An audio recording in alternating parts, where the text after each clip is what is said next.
Can you believe it's Wednesday? It's Wednesday. And this is the debut of Doing It All live with Lisa Santiago McNeill. That's me. Most of you already know me. If you don't, I am glad that you've stopped by. I am Lisa Santiago McNeill. I am a best-selling author. I am a publisher. I am an empowerment coach that helps awesome heart-centered healers and coaches to go from impact to income by building their business and their brand. And I am excited to be here spending time with you talking about some of my favorite things: faith, fashion, feelings, food, and of course, fabulousness. This show is everything that I love, but don't always get to focus on. And I just wanted to have an opportunity to bring you guys into sort of my space, into my thought process, into the heart of where so much of what I am grateful to have learned to manifest began. It began with faith. It began with faith. And so often people get caught up in faith. Either they have it or they don't, or they have a hybrid of it and they don't understand it. Hey, thank you guys for joining and for tuning in to Doing It All live with Lisa Santiago McNeill. Faith, fashion, feelings, food, and fabulousness. I am so excited. So excited. So excited. I'm so excited. So, wanted to really break it down, right? Because we're going to be taking a journey over the next, I don't know, season together. Hey, and this journey is going to include all the things that make my heart sing and sometimes make me laugh and smile and cry. And hopefully you will enjoy this journey too. I'll be sharing with you guys over the next few months a lot of people, places, and things that I think are awesome, awesome, awesome, awesome, awesome. Hey, thank you for joining me. Thank you for joining. Please share, share, share if you're interested. If you want to invite someone else, I greatly appreciate it. Again, we are going to be talking about faith, fashion, feelings, food, and fabulousness. And today we'll be talking about all of them, but each show will not necessarily encompass all of them, but there will be some of them in every show. So today, I just want to explain where I'm coming from with all of the different elements, if that makes sense. Faith was a place that I got to grow into after understanding that my faith was my own. So I'm grateful that there was a lot of faith, structured faith, that shored up my faith and that helped me to really um, become even stronger in my faith. But the biggest aspect and element of faith that I want to talk about and I want to be able to expose is the faith that is yours alone. It's your faith. So, for example, I'm going to be talking about my faith. For a long time, I was only comfortable embracing and talking about the communal faith experience, the Christian faith experience, right? The faith that we were raised in, where we know the commandments, we know the Beatitudes, we know the scriptures, we can quote them, and we are taught to live by them in black and white. And for a long time, that was the only measure that I had of faith, although even at that time, I realized that there was another element to my faith, a faith that was not institutionalized, but rather a faith that was innate within me, a faith that I had born through a relationship that always existed, as much as people tried to convince me otherwise. That faith was more secure, while at the same time being less understood, meaning that I felt comfortable and confident in it, but I didn't know how to share it with others, because every time I tried to share my own faith, I was either met with, "Oh, I understand your faith. You're a Christian. I understand your faith.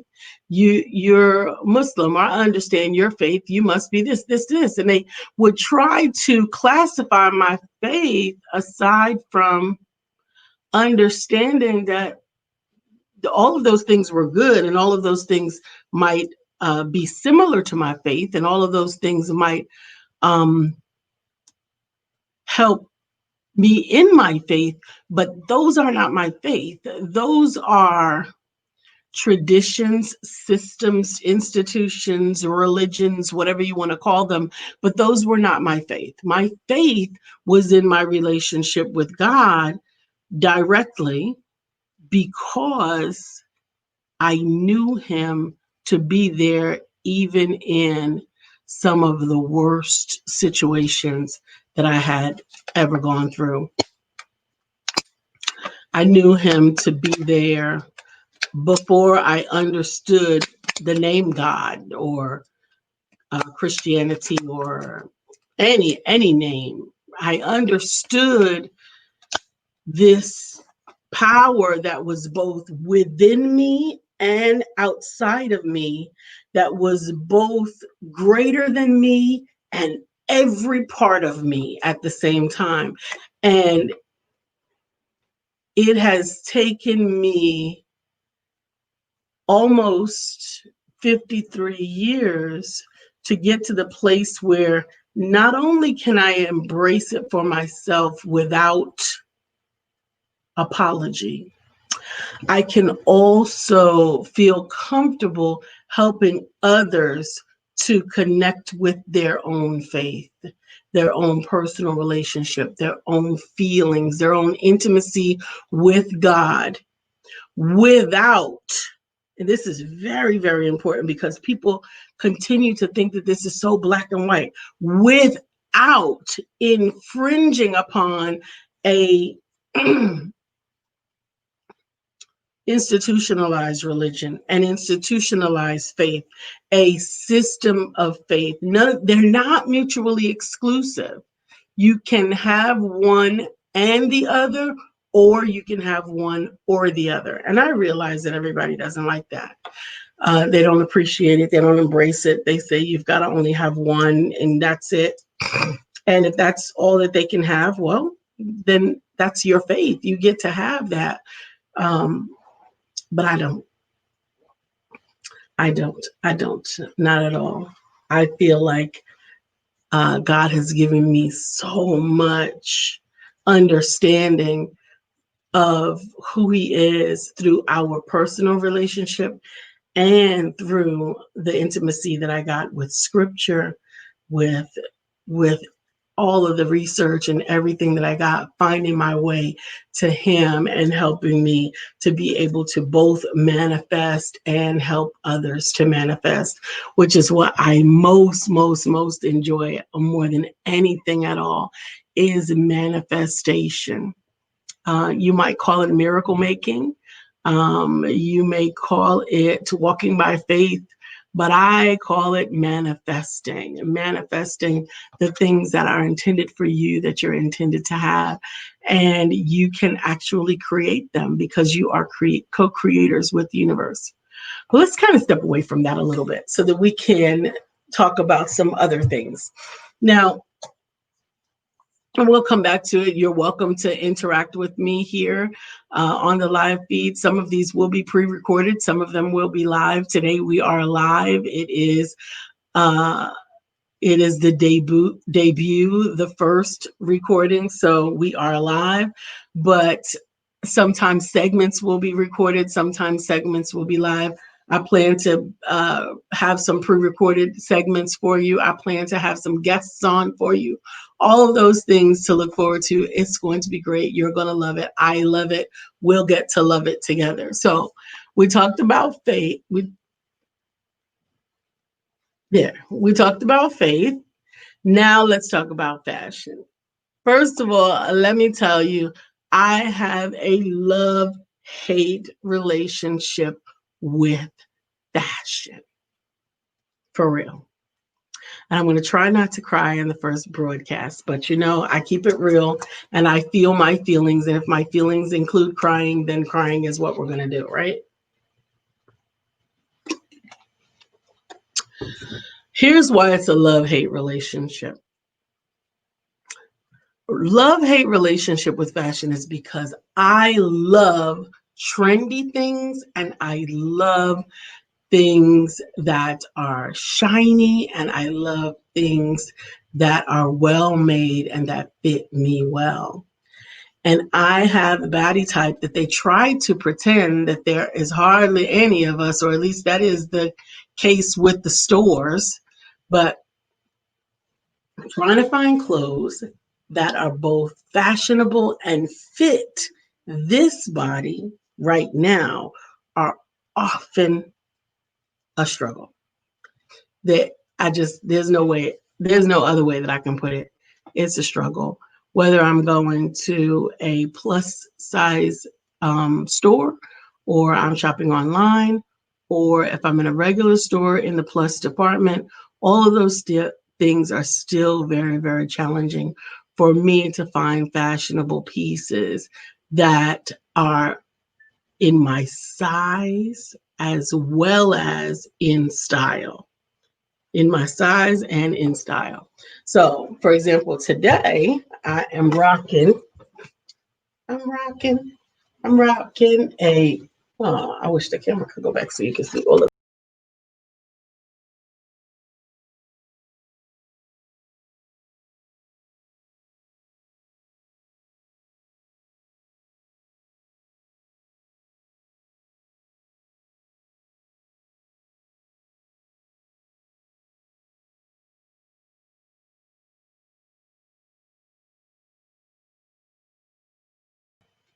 I don't know what happened there, but so I'm wearing a peplum, which is really, really works well with my body type because it does camouflage, right? See, it camouflages, but it's still got flair and it's cute and it's beautiful. Yay! Thank you, Beverly.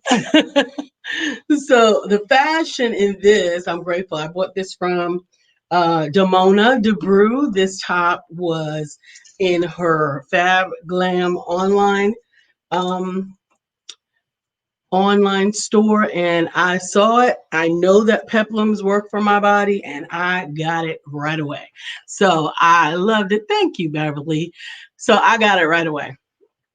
And the most frightening thing for me was that I got it and I wasn't able to try it on. That for me is peril because I always feel like I'm going to get something that looks great online, but it doesn't fit me. So trying things on is really, really important, but you can't always try it on. Like I said, in this case, I couldn't try it on because I bought it online and it really came out good. I'm glad that it did. I'm glad I took the risk and it worked. It paid off. So that was great. But sometimes it doesn't. Sometimes it doesn't. Sometimes it does, and sometimes it doesn't. I encourage you that whatever size that you're in, that you find what works for your size and you invest in your size now, as well as if you desire to fit in another size. That is going to bring me to my feelings, right? My feelings. Again, 52 years of living, and I have consistently had feelings about my size and about my weight that were not necessarily positive. I was challenged with these feelings, um, although I have always uh, been confident or worked confidently to share my feelings or present myself in a confident and positive way. There's still always been a tremendous amount of discomfort with my size. No matter what size I have, no matter what size or age I've been, I've always been more, uh, I've always been bigger than I wanted to be at that particular age and size. And so now you get to look back at some of the smaller sizes and you're like, oh, I wish I was that size. But when you were that size, you weren't that happy about it. So feeling my feelings has been a big part of managing my relationship inside and out, and also with manifestations. You might wonder, what do those feelings have to do with manifestation? Well, those feelings affect everything. When you don't feel confident in yourself, when you don't feel your best, it affects every element of your life's execution. And sometimes wrongfully so, rightfully so or wrongfully so. Oh, thank you, Beverly. I appreciate that. Sometimes rightfully so and sometimes wrongfully so. But I realize that, and as I continue to improve my confidence in whatever size I am in or size I am, I also realized that there were some drawbacks to some of the confidence that I was able to manifest, right? Because am able to be very comfortable in my size. I am cute. I get it. I'm grateful for that. But I do believe that there are health drawbacks to carrying the weight that I carry. And because of that, I can't rest in the fact that I know how to dress it up and I can make it look good and all of those things. So I get to address my feelings and decide, is it only important that I look good, or is it also important that I get to stay here so that I can help those that I have been chosen to support in their journey to growth and development, in their journey to help others to evolve from and to where they are. And I get to choose that. In choosing that, I have to admit that I go back and forth. I go back and forth. And right now, I am currently working very, very diligently to do both at the same time. I've never tried that before. In the past, I will embrace my size and go out of my way to stand in my confidence and ignore my weight, ignore what I'm eating, ignore the signs, if you will, the handwriting that's on the wall, right? But and then other times I have faced the handwriting on the wall and gone out of my way to change everything about what I'm eating and exercising and doing all those things. And that didn't work either. And so what I am doing right now is finally finding a middle ground. And you guys are going to go on that journey with me as well, where we will get to focus on not just the fashion, but we're going to also focus on the food. We will have some cooking segments, some where I'm cooking something, some where I'll have a guest on cooking from their fantastic kitchen. And I look forward to that. Absolutely. I will have the cooking. I have been cooking every day. Since Monday, I have lost um, about a pound a day, cooking and eating consistently like I am supposed to. And it hasn't been much of a challenge because it's been in line with my overall objective, and that is to love me where I am, to have faith in God to come with me, and to be able to uh, shed this weight. So every day, and I know today is only Wednesday, right? But this week I have eaten 5 meals a day every day, 2.5 hours apart. I have done 5,000 steps every day. And I am cooking every day. I have avoided sugars and sweets every day. And I have been focused on drinking my water. Now, I also drank juice today, which I don't typically do because there's sugars in that juice. So that's going to affect my numbers tomorrow. But lots and lots of vegetables, lots and lots of moving, and just truly focusing on both feeling better and looking better at the same time. The other thing that I have been doing, you guys might have noticed, is I have been dressing up in my outside clothes. My outside clothes. I don't know if my outside clothes work like your outside clothes, but yes, thank you. 3 pounds has been a pound a day. Thank you so much, Beverly. 1 pound per day since Monday. Um, my outside clothes help me to feel better about myself. I still, of course, would love to be outside, but because I'm conscientious about my health and I realize that there is more for me to do on this earth, that I am social distancing. And so I am not overly spending time outside. I'm focusing on being outside only as necessary.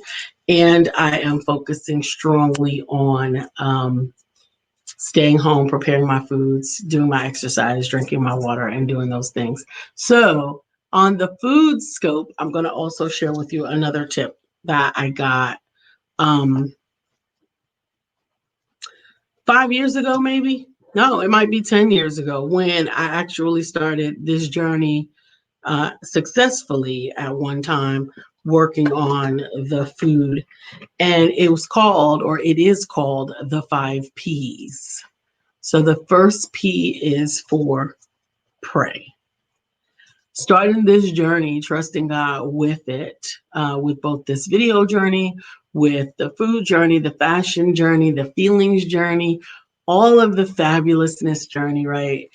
It starts with pray, with P for pray.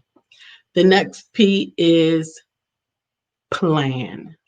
I have to plan everything that I do, everything that I wear, every place that I go, and everything that I eat, as well as what I think and what I consume. When I say consume, I'm not only talking about food, I'm talking about the consumption of uh, what I'm listening to, because the word of God says that faith comes by hearing and hearing by the word of God. So this faith, this hearing, thank you so much. Oh, Beverly says your clothes are great and your heart is greater than you will ever know.